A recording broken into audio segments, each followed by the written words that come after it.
참사가 발생했던 학동 4구역의 시공사인 현대산업개발 관계자가 철거 감리 계약에 깊숙이 관여한 사실 어제 보도해드렸는데요.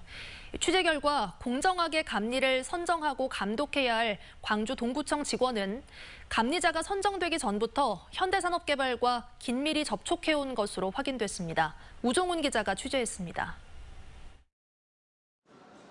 붕괴 참사가 난 학동 4구역 재개발 사업에서 시공을 맡은 현대산업개발.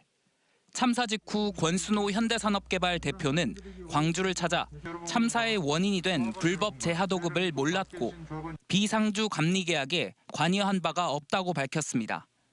하지만 국회 행정안전위원회 국정감사를 통해 현대산업개발 노모 공무부장이 감리 형태와 일지를 조작하는 데 관여한 사실이 드러났습니다. 감리는 저희가 근데 저희와 계약 관계가 아니기 때문에 저희 어떻게 보면 저희 감독 기관이기 때문에 저희가 뭐 개시라 마시라 할 수 있는 권한은 갖고 있지 않습니다.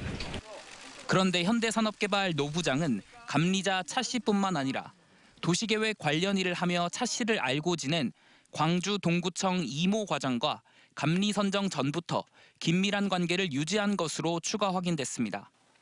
광주 MBC가 이영석 국회의원실을 통해 확보한 자료에 따르면 차 씨는 감리자로 지정되기 한 달 전인 지난해 11월 노 부장과 통화를 주고받았습니다.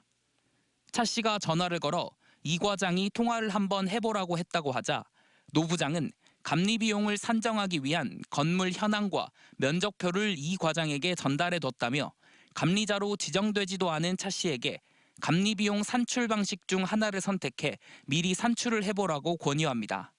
건축물 해체를 관리 감독할 감리자를 공정하게 선발해야 하는 광주동구청 관계자가 현대산업개발과 접촉해 온 겁니다.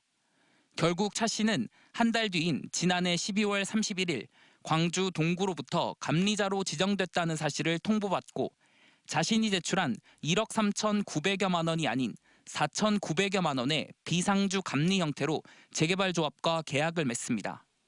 또 이 과정에서 차 씨는 조합장과는 계약을 맺을 때 한 번 만났다며 자신도 현대산업개발, 동구청 관계자와 감리비 산정을 논의한 이유를 모르겠다고 진술했습니다. 이에 대한 반론을 듣기 위해 현대산업개발 노 부장의 연락을 취했지만 응하지 않았고 근무중이라서 다음에 혹시 여쭤보고 싶은 게 있어 확인이 좀 필요한 게 있어가지고요, 부장님. 동구청 과장은 자신이 속한 부서의 업무는 아니지만 자문을 받는다고 찾아왔던 것 같다고 밝혔습니다.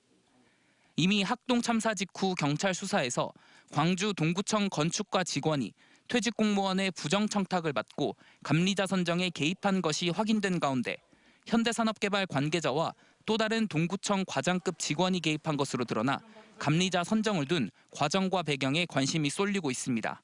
MBC 뉴스 우종훈입니다.